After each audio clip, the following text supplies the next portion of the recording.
démarrer, on attendait l'arrivée de notre invité. Il est là, c'est donc le docteur Konan Kwame Georges de la Côte d'Ivoire qui est notre invité. Donc avec Charlotte Mbou qui va vous présenter donc ce travail réalisé par le docteur Konan au sein du réseau scolaire Covid-19. Donc bienvenue à toutes et à tous. Si vous venez de nous rejoindre, on vous attend, on va démarrer d'ici quelques secondes. Donc mettez-vous à l'aise, ça sera parti pour un bulletin des idées en direct de 15 à 20 minutes. On va faire court, précis et vous serez en mesure donc de poser vos questions et de faire des commentaires également par rapport aux propos et au récit du docteur Konan. À tout de suite.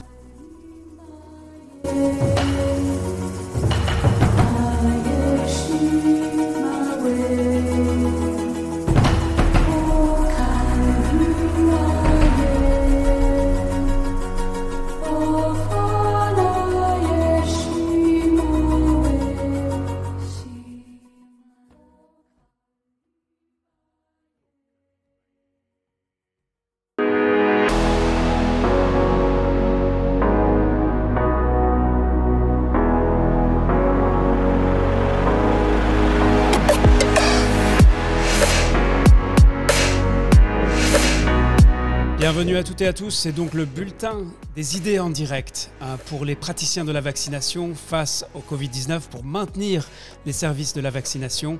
Et bien aujourd'hui, c'est le 6e bulletin à idées où nous invitons donc un praticien de la vaccination qui a participé aux activités intensives du réseau scolaire Covid-19 et qui va partager avec vous quelles ont été les idées qui ont nourri son action et quelle est l'action qu'il mène actuellement face à la pandémie pour maintenir les services de vaccination.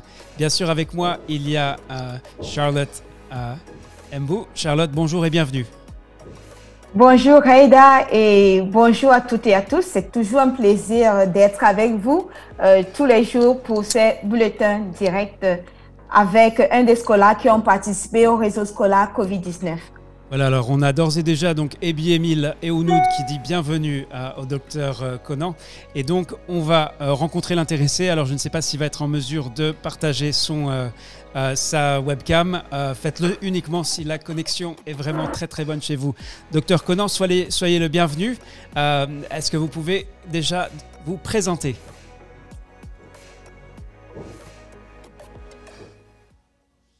Merci beaucoup.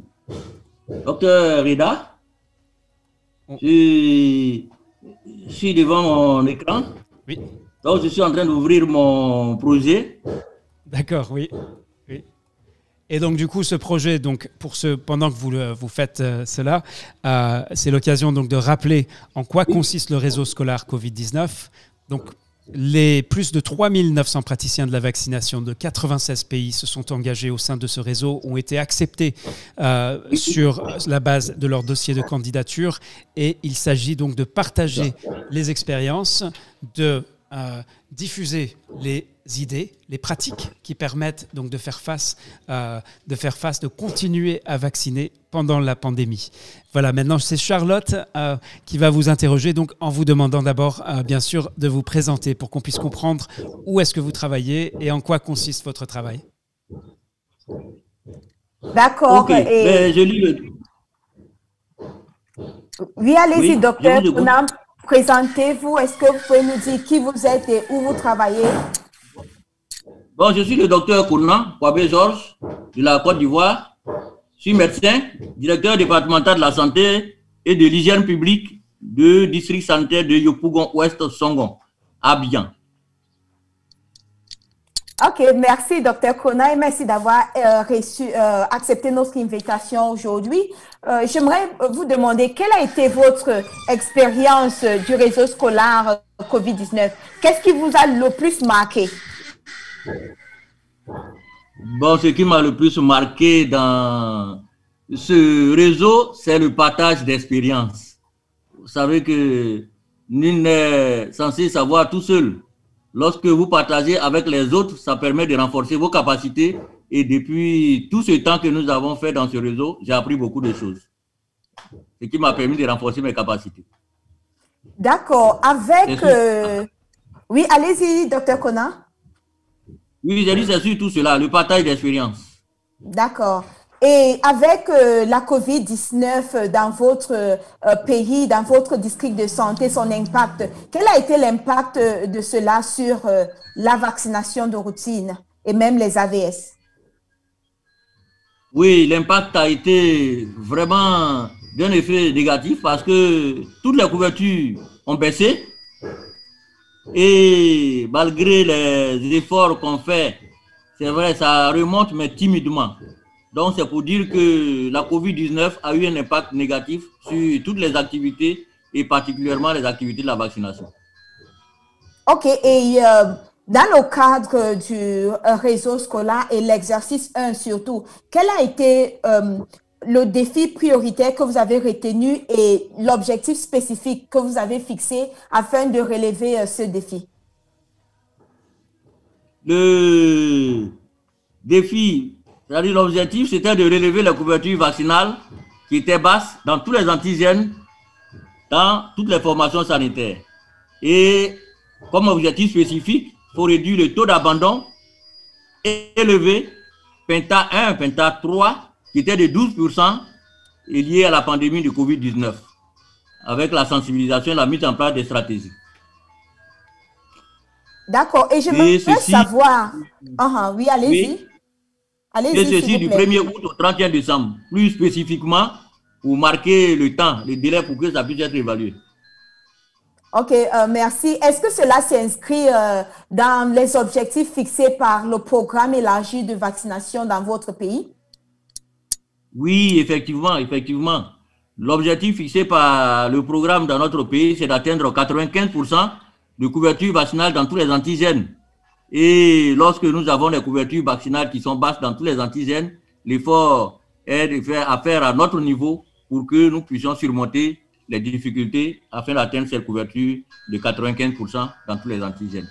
Donc, ça fait partie des objectifs de notre programme.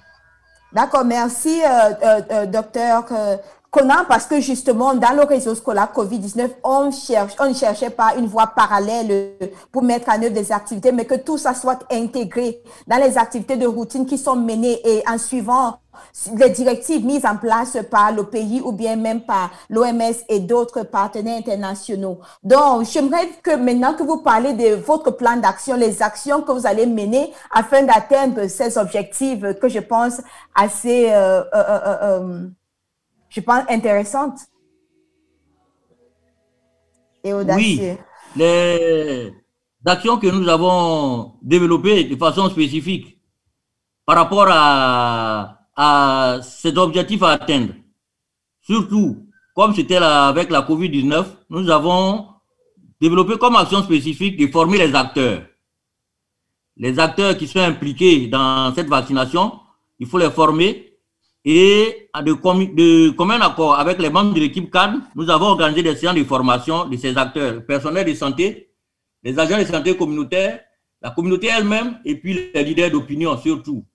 Et dans cette formation, nous avons tenu à briefer les autorités, c'est-à-dire tenu des réunions de briefing relatives à la COVID-19 pour leur faire passer l'information vraie sur cette pandémie, parce que les rumeurs circulaient et les informations que ces autorités détenaient n'étaient pas les vraies.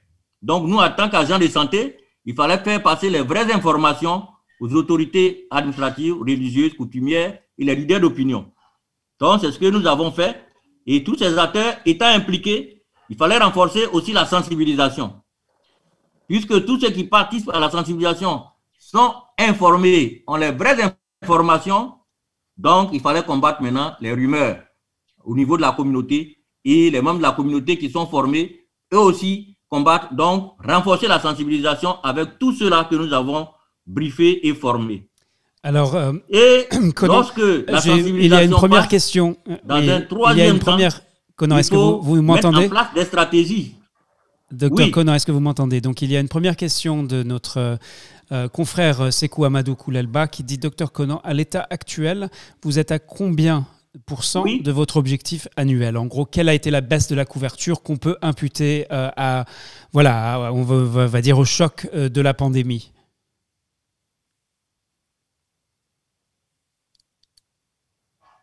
Bon, au niveau des couvertures, vous savez, dans la présentation, j'ai montré la couverture qui était pratiquement à près de 78%, 78% dans beaucoup d'antigènes, surtout les Penta 3, on était à 67%, 67% pour les RR.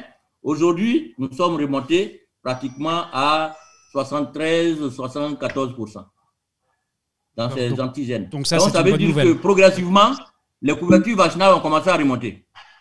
Et ça, juste pour clarifier, ça c'est dans votre district, donc à Abidjan, quartier Yopougon. Dans mon district, le district de Yopougon, Ouest Songon. Voilà, très bien.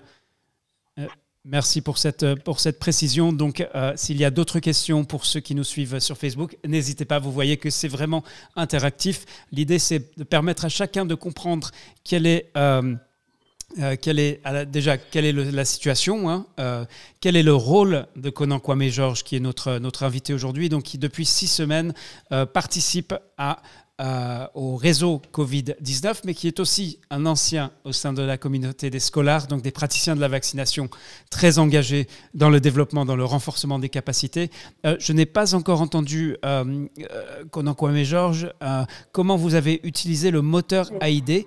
Est-ce que vous pouvez très brièvement expliquer ce que c'est et est-ce que ce moteur AID, ce moteur d'idées vous a servi et si oui, comment? Oui, le moteur AID m'a servi. C'est vrai, nous avons des idées à développer. Quand nous parlons par exemple de sensibilisation, nous rentrons dans le moteur AID et tous ceux qui ont traité des sujets de la sensibilisation, j'ai lu ces sujets et voir effectivement comment est-ce qu'ils conduisent leur sensibilisation. Est-ce qu'il y a des volets dans la sensibilisation, des acteurs que j'ai dû oublier dans mon développement? Je saisis cela et je l'introduis dans mon contexte, si cela sied à mon contexte. Dans un deuxième temps, au niveau des stratégies à mettre en œuvre, à pratiquer, nous développons ces stratégies, par exemple les stratégies avancées et mobiles. Et tous ceux qui ont développé ce sujet dans le moteur AID, j'ai essayé de parcourir un peu ces sujets qui ont un peu de rapport avec ce que j'ai développé et comparer pour voir s'il y a des éléments spécifiques qui peuvent correspondre à ce que je fais sur le terrain par rapport à ce qu'ils ont développé. C'est comme ça que j'ai utilisé le moteur AID et pour la mise en œuvre de mon sujet, vous avez vu que j'ai cité certaines sources dans le moteur AID et qui m'ont permis, par exemple, de voir un peu ce qui se fait sur le plan de ces sujets qui ont été traités au niveau du moteur AID. Voilà un peu comment je les ai utilisés et ça m'a permis, comme je l'ai dit tout à l'heure, c'est un partage d'expérience et surtout avec ces idées que les autres ont développées. Merci beaucoup. Donc, le moteur d'idées ou Ideas Engine en anglais, puisqu'il est aussi proposé en anglais. Donc, en l'espace de 2 semaines, on a franchi la barre des 1000 idées collectées. Donc, ce sont des idées et des pratiques de praticiens de la vaccination de tous les niveaux de la pyramide de santé qui ont recensé, qui ont documenté comment ils ont adapté leurs pratiques face à l'arrivée de la pandémie dans leur pays. Donc, c'est une ressource d'un potentiel énorme qui est partagé par l'ensemble des membres du réseau scolaire Covid-19. Je veux souhaiter également bienvenue à Joël Caril et Nadège Mundoum, Ngoupayou Jean-Roger, ainsi que Flore Madeng, donc qui, on le sait, est une lève-tôt puisqu'elle nous rejoint depuis Haïti. Alors, une deuxième question de notre confrère Sekou Amadou Koulelba, est-ce que les rumeurs qui circulent chez vous sont plus liées à la Covid-19 ou aux antigènes? Donc je rappelle, pour l'instant, la Covid-19 n'est pas une maladie évitable par la vaccination puisqu'il n'y a pas encore de vaccin mis au point dont l'efficacité et la sécurité sont démontrées. Et comment vous parvenez à traiter les deux situations? Voilà donc une très, très bonne question pour vous, Konan Kwame Georges. Ok. Les rumeurs sont surtout liées à la vaccination et au Covid, à la Covid, si je peux le dire. Parce que généralement, les gens font circuler des informations, soit disant que les vaccins qui vont vous injecter ou qui vont vous donner, ces vaccins vont vous permettre d'avoir la Covid-19. Donc ça, ce sont des fausses informations, on précise pour éviter tout équivoque. Oui, parce que si c'est la COVID-19 qu'on va vous injecter ou bien on va vous inoculer. Donc, on n'allait pas dans le centre de vaccination. Donc, avec ces informations, lorsque la communauté a une telle information, elle est réticente et ne fréquente pas les centres vaccinateurs. Il nous appartient nous-mêmes, en tant qu'agents de santé, et ceux que nous aurons formés, de savoir que cela n'a rien à voir. Et aussi, les vaccins qui sont destinés à ces populations sont là pour protéger contre les maladies évitables par la vaccination. La COVID-19 est venue, c'est une pandémie, certes, mais ce n'est pas les vaccinateurs qui vont inoculer ou donner la COVID-19 à leur population cible. Donc, cela se fasse. Mais la COVID-19 est une maladie qu'on peut éviter en respectant les mesures barrières. Donc, tous ceux qui vont les recevoir, parce qu'il y a d'autres qui vont leur dire, lorsque vous fréquentez le centre de santé, vous allez attraper cette maladie. C'est ceux qui sont là-bas qui vont vous donner. Donc, tous ceux qui sont dans les centres de santé qui vaccinent, se protègent et ils vont vous donner les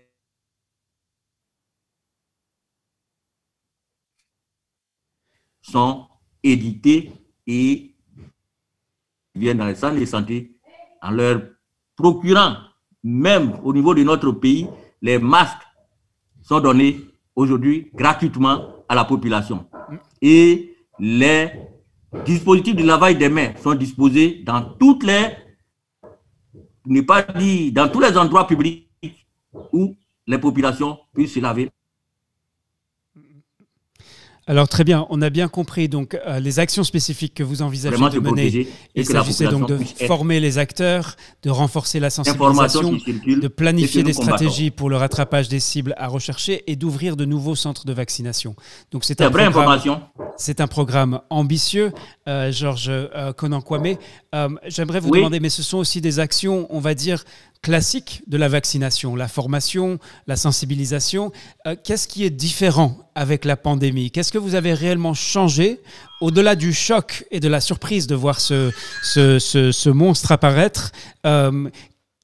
Qu'est-ce qui a été le plus difficile en termes d'adaptation pour vraiment faire en sorte que les services de vaccination puissent continuer à atteindre les enfants, rassurer les parents et continuer à vacciner les enfants?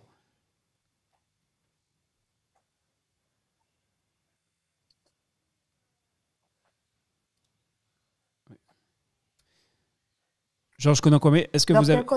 Oui, est-ce que vous êtes encore avec nous?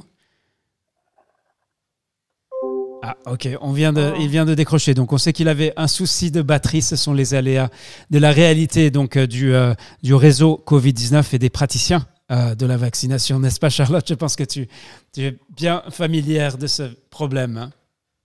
Vraiment, bien sûr, Reda, malheureusement, ça arrive, mais nous sommes toujours prêts et aussi outillés. Nous attendons que, donc, quand ça arrive, nous prenons ça avec une bonne moralité et autres. Mais j'allais justement parler de cet objectif du docteur Kwame, cette action d'ouvrir les nouveaux centres de vaccination au niveau des formations sanitaires privées. Parce que, selon lui, il dit avec la COVID, les gens ne fréquentaient moins les formations sanitaires publiques et beaucoup plus les formations sanitaires privées. Et j'aurais aimé qu'il nous dise, et on espère que ça serait le cas peut-être plus tard, que quelle a été la réaction de ces formations sanitaires privées. Et on espère bien sûr qu'avec l'accélérateur d'impact, ça serait une évidence. On pourrait voir effectivement à combien de nouveaux centres de vaccination ils seront dans son district de santé. Donc, je veux attirer l'attention sur les questions donc, de Sekou Amadou Koulalba qui pose des questions précises et, il me semble, tout à fait pertinentes. Avant l'apparition de la COVID-19, quels étaient les principaux arguments des gens qui circulent les fausses informations sur les vaccins chez vous? Donc, il pose cette question. Donc, et l'échange entre les pays a été vraiment au cœur de l'activité du réseau scolaire COVID-19. Savoir et comprendre comment ça se passe dans le pays d'à côté ou le pays à l'autre bout du monde, ce sont deux démarches qui peuvent s'avérer très, très utiles. Alors, Konan-Kwame Georges est de retour avec nous. Oui. J'espère que vous avez encore de la batterie, parce que ma question pour vous... Oui, ça passe. Ok, formidable. C'est le réseau. vous avez décrit donc des actions assez classiques dans le domaine de la vaccination face à quelque chose de totalement nouveau. Donc ma question pour vous était la suivante. Quelle a été réellement l'adaptation? Il y a eu bien sûr le choc d'entendre parler de cette pandémie, de voir petit à petit donc les premiers cas apparaître dans les pays aux alentours. Qu'est-ce qui pour vous a été le plus difficile en termes d'adaptation à cette nouvelle réalité de la pandémie?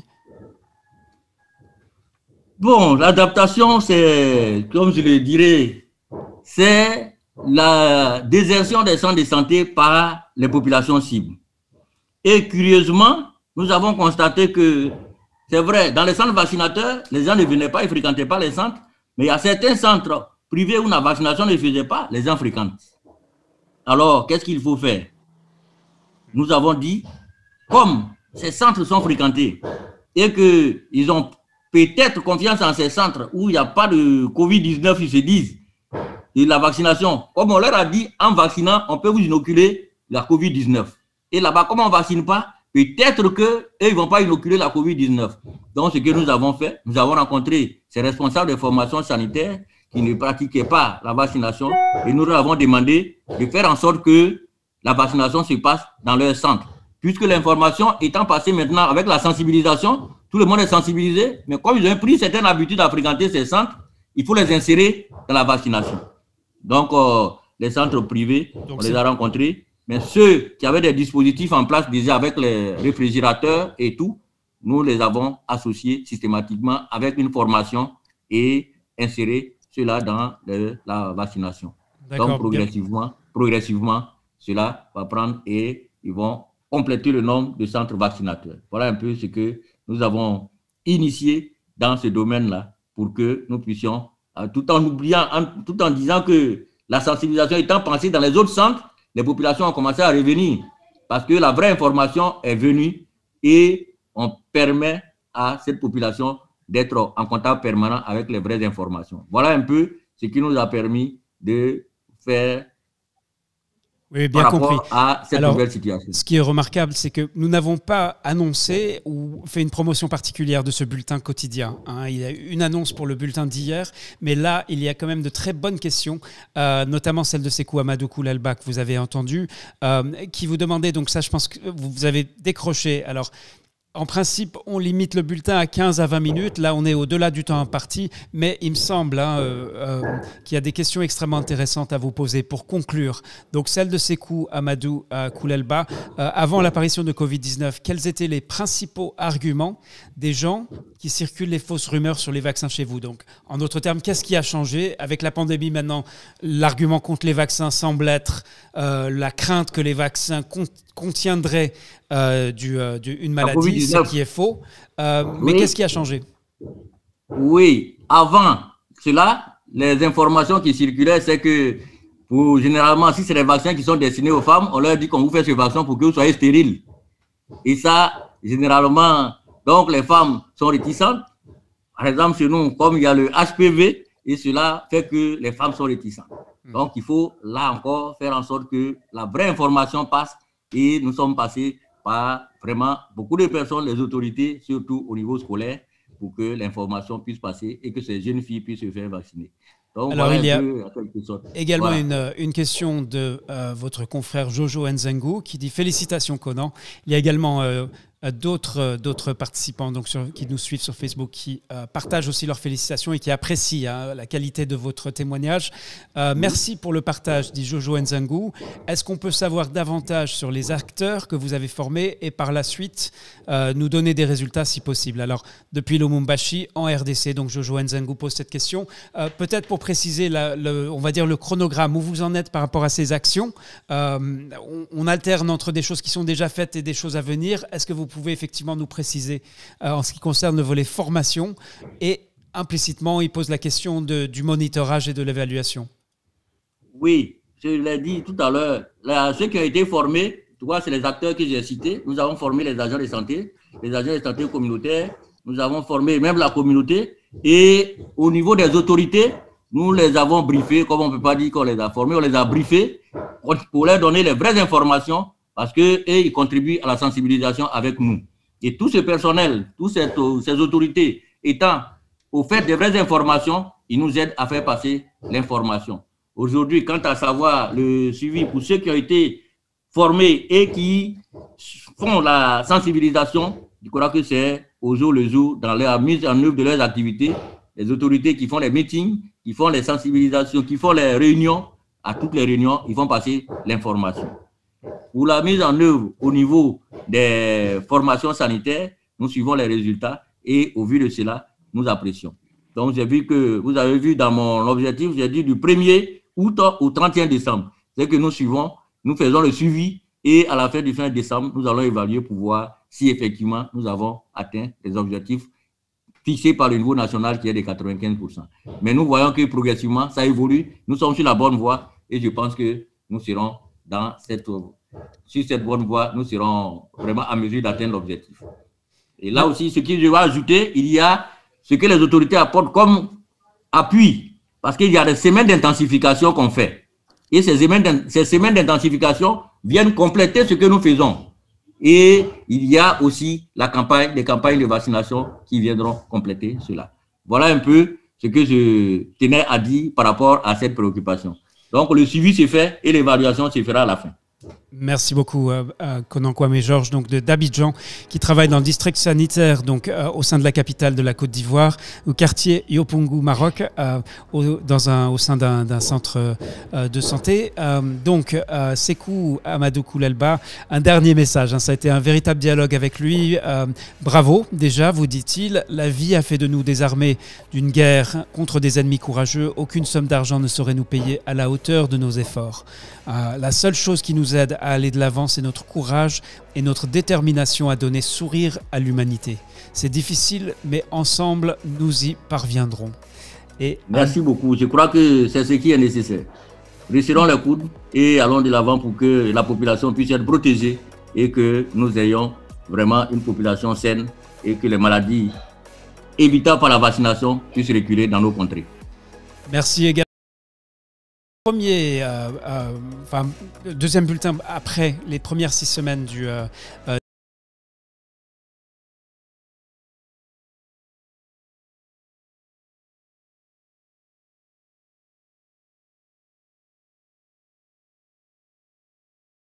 Charlotte. Merci Reda et merci à vous, Dr Konan, d'avoir accepté notre invitation aujourd'hui. Merci pour votre partage d'expérience. Je dis aussi merci à tous ces scolaires et tous les autres qui se sont joints à nous à partir de Facebook et merci pour tous vos gentils messages. Juste pour tirer un coup de chapeau à tous ces personnels de santé et ces personnels de vaccination qui continuent à assurer que les services de vaccination sont disponibles à nos populations cibles pendant cette période de la COVID-19.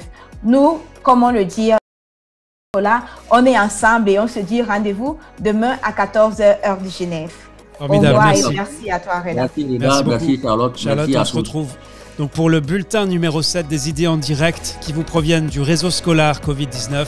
Plus de 3900 praticiens de la vaccination de 96 pays qui travaillent ensemble depuis maintenant 6 semaines. À bientôt.